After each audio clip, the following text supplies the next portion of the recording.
Hello friends, welcome to Civil Exam Guru YouTube channel में दोस्तों आप लोगों का हार्दिक स्वागत है। मैं प्रशांत आज आप लोगों के लिए अप्लाइड मैकेनिक्स का चैप्टर 2 लेके आया हूँ। तो इसके अंदर हम लोग डिस्कशन करने वाले हैं दोस्तों की कोप्लेनर कॉनकरेंट फोर्स। क्या डिस्कशन करने वाले हैं? Coplanar concurrent force. ये है हमारा chapter number 2 parts.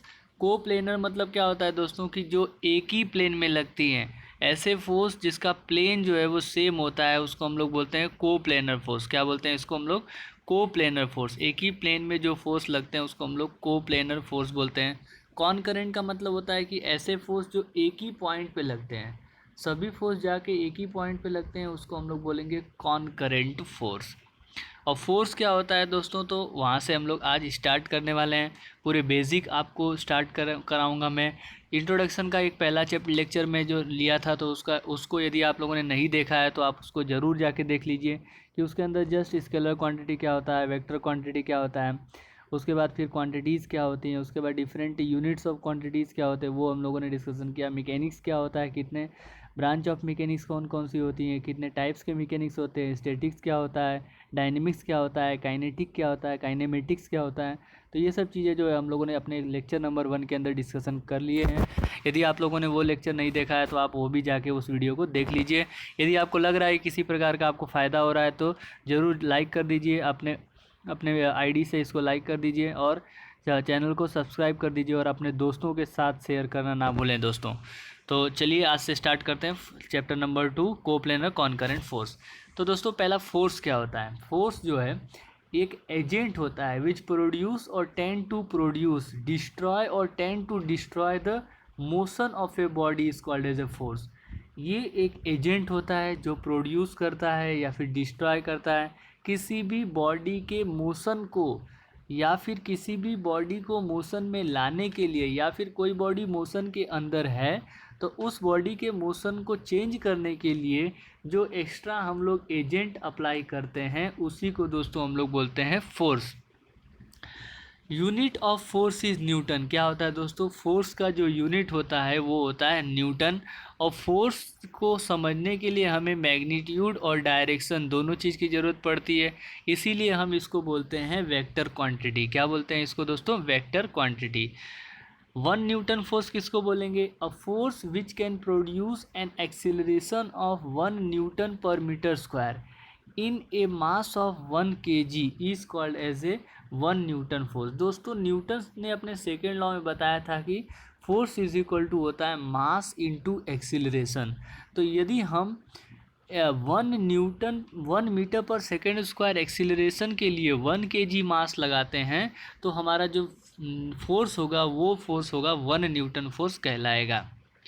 1 kgf force किसको बोलेंगे? तो a force which can produce an acceleration of 1 gram metre per second square gravitational acceleration in mass of 1 kg is called as a 1 kg force. ऐसा force जो 1 gram metre per second square g is a gravitational acceleration not gram. 1 gravitational acceleration metre per second square produce करेगा 1 kg के अंदर, तो उसको हम लोग बोलेंगे दोस्तों 1 kgf फोर्स।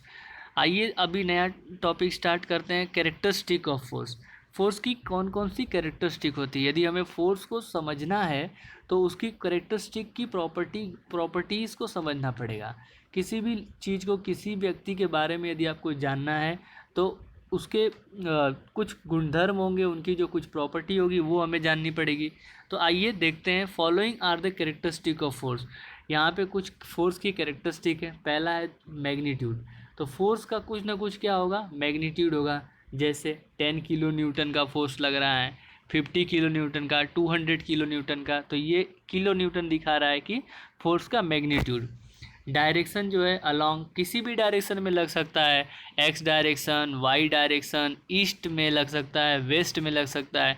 इसके बेसिस पे दोस्तों आपको न्यूमेरिकल भी करना पड़ेगा, रिजोल्यूशन ऑफ फोर्स करना पड़ेगा।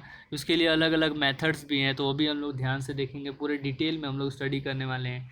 नेचर क्या होता है? नेचर ऑफ द फोर्स में बी टेंसाइल और कंप्रेसिव।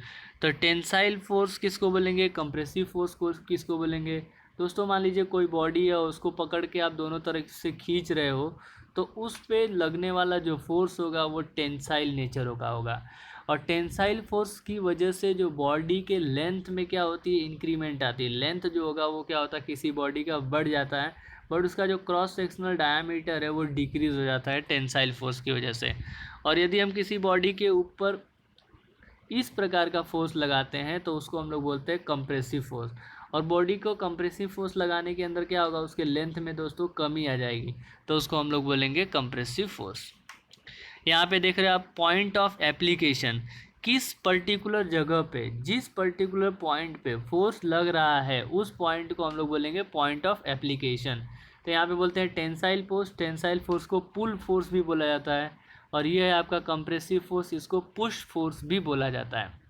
तो मैंने अभी आपको बताया कि टेंसाइल फोर्स के कारण बॉडी के जो लेंथ होती है उसमें वृद्धि आती है, मतलब बढ़ जाता है। लॉन्जिट्यूडनल डायरेक्शन में यदि फोर्स लग रहा है तो लेंथ बढ़ेगा, यदि कंप्रेसिव फोर्स लग रहा है तो उसकी लेंथ में डिक्रीमेंट आएगी, कम हो जाएगी उसकी लेंथ। अब आते हैं दोस्तों वेट एंड मास क्या होता है। तो weight, the force by which body is attracted toward the centre of the earth, ऐसा फोर्स जिसके कारण बॉडी जो है अर्थ के सेंटर पर अट्रैक्ट हो रही है, उस फोर्स को हम क्या बोलेंगे, वेट बोलेंगे। मतलब वेट भी एक प्रकार का क्या है, फोर्स है। कभी आप कंफ्यूज मत होना दोस्तों कि वेट को हम लोग केजी में नहीं मापते हैं, वेट को हम लोग एक फोर्स के तरीके से लेते हैं और जिसका यूनिट होता है न्यूटन। क्या होता है उसका यूनिट, न्यूटन। और वेट दोस्तों कौन सी क्वांटिटी है, वेक्टर क्वांटिटी है। वेट का यूनिट मैंने अभी आपको बताया, इसको बोलते हैं न्यूटन या किलो न्यूटन। मास के लिए बात कर लेते हैं तो mass is a matter contain in a body. किसी भी बॉडी के अंदर, जैसे हम लोगों की बॉडी है, हमारी शरीर के अंदर कितना मटेरियल भरा हुआ है, कितना मैटर, कौन कौन सा मैटर, कितने मैटर कंटेंट उसके अंदर हैं, तो उसको हम लोग बोलेंगे मास। क्या बोलेंगे दोस्तों, मास। मास एक स्केलर क्वांटिटी है और मास को मेजर करने के लिए हम लोग केजी का यूज़ कर सकते हैं, केजी या फिर टन। एक रिलेशन होता है दोस्तों वेट और मास में, तो weight W is equal to mass into gravity. क्या है ये, W is equal to mass into gravity. W जो है वो वेट है जिसको हम लोग मेजर करते हैं किसके अंदर, न्यूटन के अंदर। M जो है वो मास होता है, इसको हम लोग किससे मेजर करेंगे, केजी के अंदर। और स्मॉल g है वो एक्सीलरेशन ड्यू टू ग्रेविटी होता है। तो एक्सीलरेशन ड्यू टू ग्रेविटी, इसकी वैल्यू आपको हमेशा याद रखनी, कितनी होती है दोस्तों, 9.81, और यूनिट क्या होता है, मीटर पर सेकेंड स्क्वायर। तो ये आपको याद रखना है। आगे की तरफ बढ़ते हैं दोस्तों, system of force. System of force क्या होता है, व्हेन टू और more force act on a body they are called to form a system of force. जब किसी भी बॉडी के ऊपर दो या दो से अधिक फोर्स लगती हैं तो वो बॉडी को हम लोग बोल सकते हैं कि बॉडी जो है सिस्टम ऑफ फोर्स के अंतर्गत आ चुकी है। Following system of force are important. यहाँ पे कुछ सिस्टम ऑफ फोर्स जो है आपको दिया गया है, कैसे होता है। कोई भी बॉडी, चाहे वो स्थिति डायरेक्शन में हो, चाहे वो स्टैटिक कंडीशन में हो या फिर डायनेमिक कंडीशन में हो, हर जगह पे बॉडी के ऊपर क्या लगेगा, फोर्स लगेगा। जैसे दोस्तों मान लीजिए आप लोग बैठे हुए हो, तभी भी आप लोगों के ऊपर अलग अलग टाइप का फोर्स लगता होगा। जैसे विंड फोर्स लगता है, हवा की वजह से दबाव होता है, ठीक है, अलग अलग प्रकार का फोर्स लगता है। कोई अचानक से आपको आके धक्का मार दे, वो भी एक प्रकार का फोर्स हो सकता है, ठीक है। तो देखते हैं कोप्लेनर फोर्स क्या होता है। The force which whose line of action lie on the same plane are called as a coplanar force. ऐसे फोर्स जिनके लाइन ऑफ एक्शन जो है वो एक ही प्लेन में है, सेम प्लेन में है, तो उन प्रकार के फोर्स को हम लोग बोलेंगे कोप्लेनर फोर्स। को मतलब सेम, प्लेन मतलब प्लेनर, मतलब सेम प्लेन में आने वाले सभी फोर्स को हम लोग क्या बोलेंगे, कोप्लेनर फोर्स बोलेंगे। कॉनकरेंट फोर्स क्या होगा, the force which meet at one point are known as a concurrent force. ऐसे फोर्स जो एक ही पॉइंट पे मिलते हैं दोस्तों, कॉनकरेंट फोर्स मीन्स एक ही पॉइंट पे मिलने वाले फोर्स को हम लोग बोलेंगे कॉनकरेंट फोर्स। कोलिनियर फोर्स, एक ही लाइन पर लगने वाला जो फोर्स होता है दोस्तों, उसको हम लोग बोलते हैं कोलिनियर फोर्स, जिसका line of action, the force whose line of action lies on the same line, ऐसे फोर्स जिसके लाइन ऑफ एक्शन जो है वो सेम लाइन पे लगते हो तो उनको हम लोग बोलेंगे क्या, कोलिनियर फोर्स। क्या बोलेंगे, collinear force. Forces P1 P2 P3 are the collinear force, यहाँ पे आप देख पा रहे हो। Next, coplanar concurrent force. अब देखो, कोप्लेनर मतलब सेम प्लेन, कॉनकरेंट मतलब सेम पॉइंट। ऐसे फोर्स जो सेम प्लेन में और सेम पॉइंट पर मिलते हो उसको हम लोग बोलते हैं coplanar concurrent force. The force which meet at one point and their line of action lie on the same plane are known as a coplanar concurrent force। देख पा रहे हो दोस्तों, यहाँ पे प्लेन आपका सेम है और सभी फोर्स जो हैं वो एक ही पॉइंट पे मिल रहे हैं, इस सभी फोर्स को हम लोग बोलेंगे कोप्लेनर कॉनकरेंट फोर्स। उसके बाद आता है coplanar non concurrent force. Same plane but अलग अलग एक पॉइंट पे ना मिलते हो, सेम प्लेन में तो हैं लेकिन उनका जो मीटिंग पॉइंट है वो सेम नहीं है। Do not meet at one point. The force whose line of action lie on the same plane. जिनके लाइन ऑफ एक्शन जो है आप देख पा रहे हो कि ये एक प्लेन है और ये सभी फोर्स एक ही प्लेन में दिख रहे हैं लेकिन इनका लाइन ऑफ एक्शन जो है वो अलग अलग है।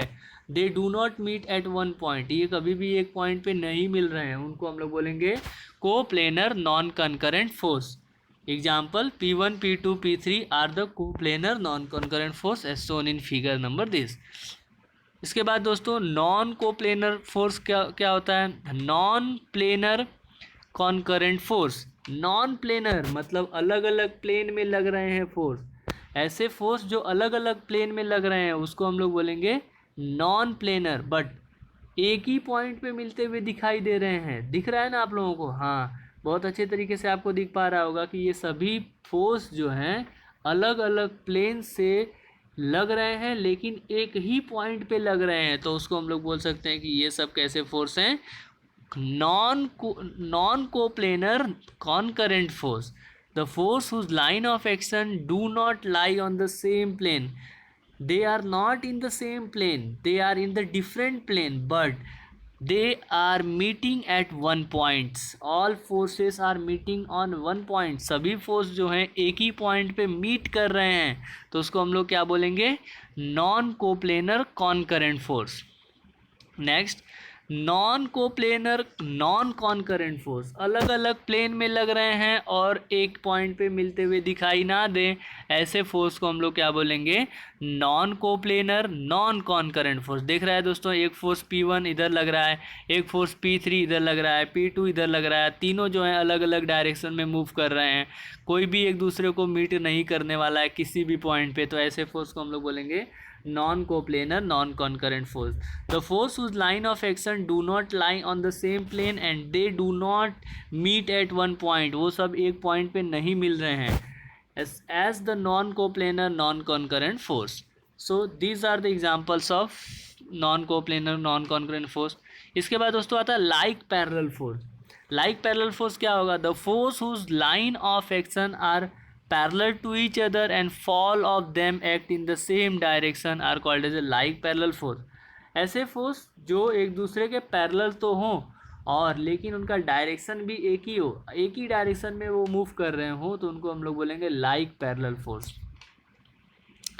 अनलाइक पैरेलल फोर्स क्या होगा, the force whose line of action are parallel to each other but all of them do not act in the same direction are known as a unlike parallel force. Parallel तो हैं लेकिन सभी एक ही direction में नहीं है, इनका direction जो है वो अलग अलग है, तो इसको हम लोग बोलेंगे unlike parallel force.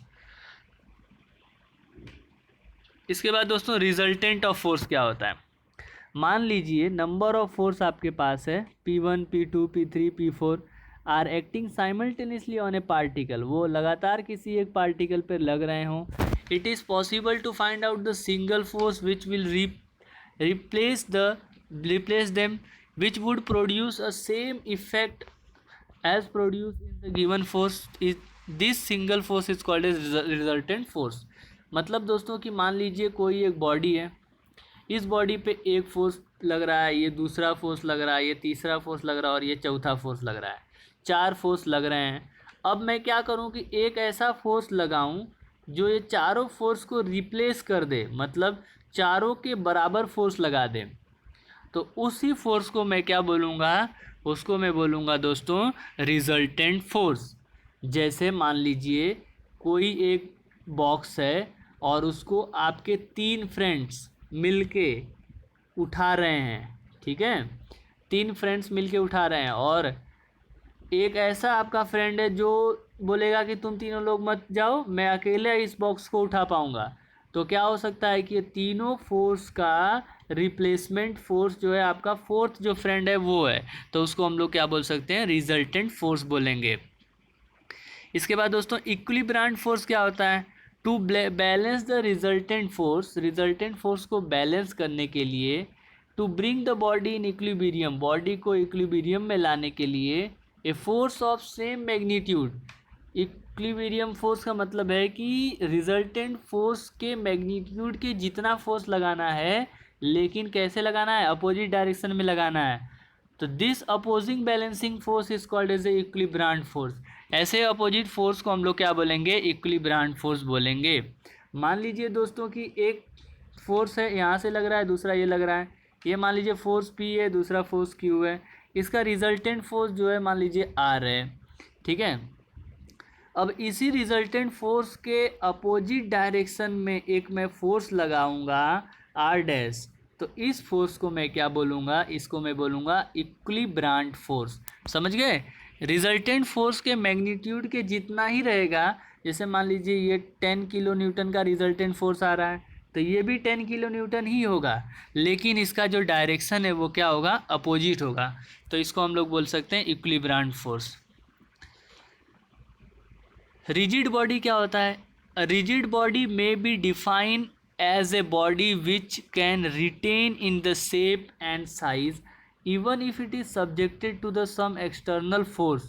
In actual practice no body is perfectly rigid. Rigid body का मतलब ये होता है कि दोस्तों उसके ऊपर कोई भी फोर्स लगाओ, लेकिन उसके शेप और साइज में किसी भी प्रकार का डिफरेंट नहीं आएगा। ये मान लीजिए एक बॉडी है, इसके ऊपर मैं फोर्स लगा रहा हूँ, तो इसके पार्टिकल साइज़ में या फिर शेप साइज़ में एक्सटर्नल फोर्स लगाने की वजह से कोई भी डिफेक्ट नहीं आ रहा है, उस बॉडी को हम लोग बोल रहे हैं रिजिड बॉडी। एक्चुअल प्रैक्टिस में कोई भी बॉडी जो है दोस्तों परफेक्टली रिजिड नहीं है, but for the sake of simplicity we consider body as a rigid body. अपने साधारण करने के लिए, सिंपल भाषा में बात करने के लिए हम लोग सभी क्या करते हैं कि बॉडी को रिजिड बॉडी मान लेते हैं। आइए दोस्तों नेक्स्ट पढ़ते हैं parallelogram law of forces. Parallelogram law of force क्या बोलता है कि it state if two force acting simultaneously on a particle, किसी भी पार्टिकल के ऊपर दो फोर्स लग रहे हों, be represented in magnitude and the direction by two adjacent side of parallelogram. मान लीजिए ये आपका पैरेललोग्राम है और यहाँ पे ओ ए जो है वो एक पी फोर्स को दिखा रहा है, ओ बी जो है वो क्यू फोर्स को दिखा रहा है, ठीक है। द रिजल्टेंट में भी represented in magnitude and direction by the diagonal of the parallelogram, और इसका जो रिजल्टेंट होगा मैं इसके डायगोनल से खींचूंगा। ये जो इसका डायगोनल है वो इसका रिजल्टेंट बता रहा है। तो विच passes through the point of intersection, जो कहाँ से पास कर रहा है, जो दोनों फोर्स जहाँ पे इंटरसेक्ट कर रही हैं उससे पास कर रहा है। अब दोस्तों देख पा रहे हो कि एक मैं पैरेललोग्राम खींचूंगा, ओ बी के पैरेलल एक मैं ए सी लाइन खींचूंगा, ठीक है, और ओ ए के पैरेलल में एक बी सी लाइन खींचूंगा। ये भी लाइन दिख रहा है, वो भी पैरेलल है किसके, ओ ए के, बी सी ये पैरेलल है, और ओ बी के पैरेलल जो है वो आपका ए सी है, ठीक है। तो मैं क्या करूँगा, जहाँ पे बी सी और ए सी मीट करेंगे उस पॉइंट को और ओ पॉइंट को दोनों को मिलाते हुए इसका डायगोनल खींचूंगा, तो वो डायगोनल जो है हमें क्या दे देगा, रिजल्टेंट दे देगा, ठीक है दोस्तों। तो यहाँ से आप देख पा रहे हो कि जैसे कि यहाँ से आपने एक्सटेंड किया है, तो ये Q मान लीजिए थीटा एंगल पे लग रहा है, ये मान लीजिए OA मतलब P फोर्स, OB मतलब Q फोर्स, दोनों के बीच का एंगल क्या है, थीटा है। अब हमने OB के जितना एक पैरेलल लाइन खींचा ऊपर उस AC, अब इसको मैं एक्सपांड करूँगा तो Q कॉस थीटा हो जाएगा, मतलब हमें पता है हॉरिजॉन्टल जो है कॉस थीटा बनाता है और वर्टिकल जो है वो साइन थीटा बनाता है, तो ये भी आपको ध्यान रखना है। तो दोस्तों पैरेललोग्राम लॉ का जो फॉर्मूला है वो क्या हो जाएगा, R is equal to under root of P square plus Q square plus 2pq cos theta. R is equal to क्या हो जाएगा दोस्तों, अंडर रूट, याद रखिएगा ये फॉर्मूला इंपॉर्टेंट है आप लोगों के लिए, P square plus Q square plus 2pq cos theta. तो tan alpha is equal to क्या हो जाएगा, Q sine theta upon T plus Q cos theta. ये दोनों फॉर्मूला आप दोस्तों अभी के अभी 2 से 3 बार लिख के याद कर लीजिए, जिससे आपको आने वाले समय में इसको ये भूले ना, और इसके ऊपर यदि न्यूमेरिकल आए तो आप आसानी से कर पाओ। ठीक है, आर जो है वो रिजल्टेंट फोर्स होता है, थीटा जो है वो एंगल है पी और क्यू के बीच में, और अल्फ़ा जो है एंगल होता है पी और आर के बीच में। अल्फ़ा जो है दोस्तों वो एंगल होता है रिजल्टेंट के और पी के बीच में। तो ये फॉर्मूला आपको याद रखना है। इसके बाद आता है दोस्तों लामिस थ्योरम। लामिस थ्योरम क्या बोलता है, इफ़ 3 कोप्लेनर फोर्स, यदि 3 कोप्लेनर फोर्स सेम प्लेन में लगने वाले 3 force at a point be in equilibrium, यदि तीनों जो है वो इक्विलिब्रियम में हो, then each force is proportional to the sine of angle between their two force. सभी फोर्स जो हैं अपने साइन ऑफ एंगल के प्रोपोर्शनल होते हैं। जैसे P जो है इसके सामने वाली अल्फ़ा एंगल के प्रोपोर्शनल होगा, R जो है उसके गामा के, और Q जो है वो अपने बीटा के। तो P upon sine alpha is equal to Q upon sine beta is equal to R upon sine gamma, इसके प्रोपोर्शनल होगा। तो ये होता है आपका लैमिस थ्योरम। इसके बाद दोस्तों ट्रायंगुलर लॉ ऑफ फोर्स क्या बोलता है, ट्रायंगुलर लॉ ऑफ फोर्स बोलता है ये कि if two force acting at a point be represented in magnitude and direction by the two side of triangle, यदि दो फोर्स लग रहे हैं किसी एक पॉइंट पे और वो रिप्रेजेंट कर रहे हैं कि दो साइड ऑफ ट्रायंगल को, द रिजल्टेंट में be represented in magnitude and direction by third side of triangle taken in opposite order. तो इसका जो तीसरा साइड हो जाएगा, ट्रायंगल का जो तीसरा साइड होगा, वो इन दोनों पी और क्यू के क्या बताएगा, अपोजिट डायरेक्शन में लगने वाला रिजल्टेंट फोर्स बताएगा। जैसे consider the two force P is equal to 40, Q is equal to 30 acting at right angle to each other, दोनों एक दूसरे के राइट एंगल। तो आर रिजल्टेंट क्या हो जाएगा, दोनों का मल्टीप्लिकेशन हो जाएगा, तो ये हो जाएगा 50, 5 centimetre into 10 is equal to 50 newton. Q जो है वो क्या हो जाएगा, angle of R with P। इसका मतलब क्या है दोस्तों कि जैसे मान लीजिए हमने क्या किया कि ये 3 सेंटीमीटर को, 4 सेंटीमीटर को P ले लिया और 3 सेंटीमीटर को Q ले लिया, और दोनों 90 डिग्री पे लग रहे हैं, तो पाइथागोरस लगाएंगे तो ये 5 आएगा। तो 5 आएगा तो क्या हो जाएगा, तो इस तरीके से आप सॉल्व कर सकते हो।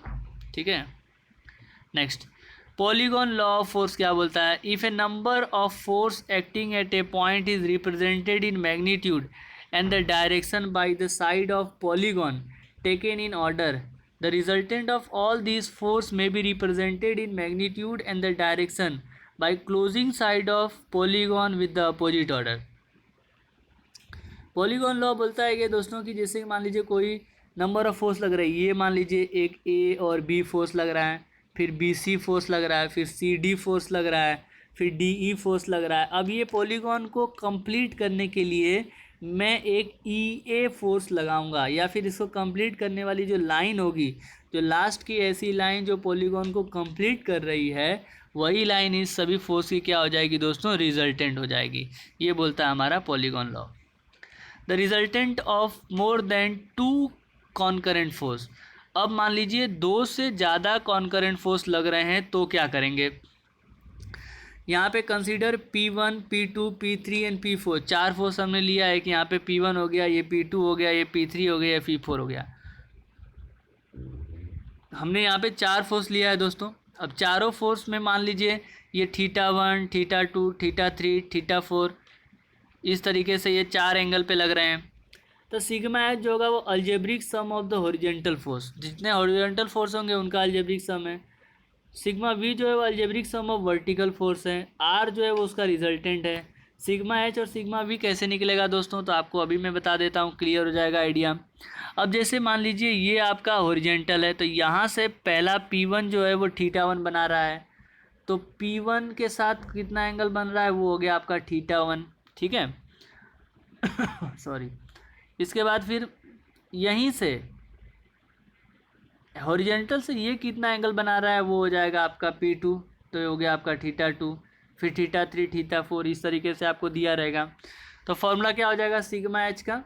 सिग्मा एच का फॉर्मूला हो जाएगा P1 कॉस थीटा 1। दोस्तों हॉरिजेंटल है तो कॉस थीटा लेंगे, फिर वैसे ही P2 कॉस थीटा 2, वैसे ही P3 cos theta 3, P4 cos theta 4 and so on जाएगा।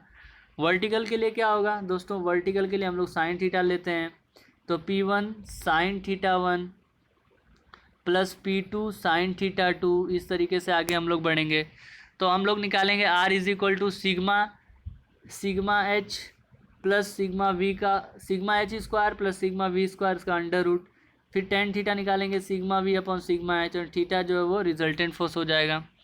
तो दोस्तों इस तरीके से हम लोगों ने अपने चैप्टर 2 को कंप्लीट किया है। कुछ क्वेश्चंस यहाँ पे दिया गया उसको भी हम लोग डिस्कशन करेंगे। और दोस्तों इक्विलिब्रियम कंडीशन आपको पता है कि sigma H is equal to 0, sigma V is equal to 0 और sigma M is equal to 0। ये तो तीन जो है हमारी इक्विलिब्रियम कंडीशन की फोर्स होती हैं, इक्विलिब्रियम कंडीशन होता है। The list the characteristic of force, what are the relation between, ये क्वेश्चन है वो आपको देखना है। तो कैरेक्टरिस्टिक ऑफ फोर्स सीधा हम लोग देख लेते हैं क्या है कि magnitude, direction, nature, point of application होता है। उसके बाद दूसरा क्वेश्चन है what is the relation between weight and mass, W is equal to mg होता है, ये एक रिलेशन होता है important. The resultant of two concurrent tensile force is maximum when angle of between them is, दो टेंसाइल फोर्स का जो रिजल्टेंट है वो मैक्सिमम होगा जब उसके बीच का एंगल कितना होगा, थीटा 0 होगा, तब जाके वो मैक्सिमम होगा। Next the resultant of two concurrent force tensile force is minimum when angle of between them is, angle जो होगा यदि 180 डिग्री होगा तो मिनिमम होगा और 0 डिग्री होगा तो मैक्सिमम होगा। क्योंकि फॉर्मूला में दोस्तों हमें पता है क्या होता है, under root of P square plus Q square plus 2PQ cos theta होता है ना। तो कॉस थीटा की वैल्यू तो 1 होती है तो इसके लिए वो मैक्सिमम हो जाएगा, 180 डिग्री की -1 होती है तो इसके लिए वो मिनिमम हो जाएगा। Condition of equilibrium for coplanar concurrent force are, equilibrium condition अभी मैंने बताया कि sigma H is equal to 0, sigma V equal to 0, sigma R equal to 0 होता है। A 20 newton force is acting vertically upward, its horizontal component is, 20 kilo newton जो है वो upward direction में लग रहा है, इसका हॉरिजेंटल कंपोनेंट क्या होगा? तो दोस्तों 20 किलो न्यूटन हॉरिजेंटल फोर्स लग रहा है, वर्टिकली अपवर्ड लग रहा है, डायरेक्टली ऐसा लग रहा है 20 किलो न्यूटन। तो इसको हम लोग यदि करेंगे तो ये 20 कॉस थीटा होगा और थीटा जो है 90, तो कॉस 90 का वैल्यू 0 होता है।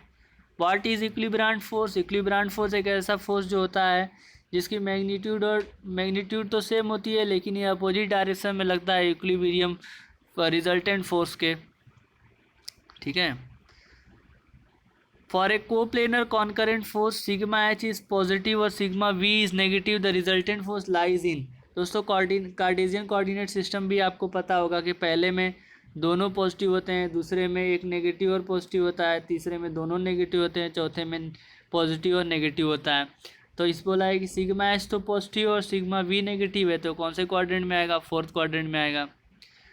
The statement the affect of force upon a body is the same at the every point on its line of action refer to principle of transmissibility. इसका मतलब क्या है कि हम लोग फोर्स को कोई भी उसके लाइन ऑफ एक्शन में हम लोग शिफ्ट कर सकते हैं, उसको बोलते हैं ट्रांसमिसिबिलिटी प्रिंसिपल।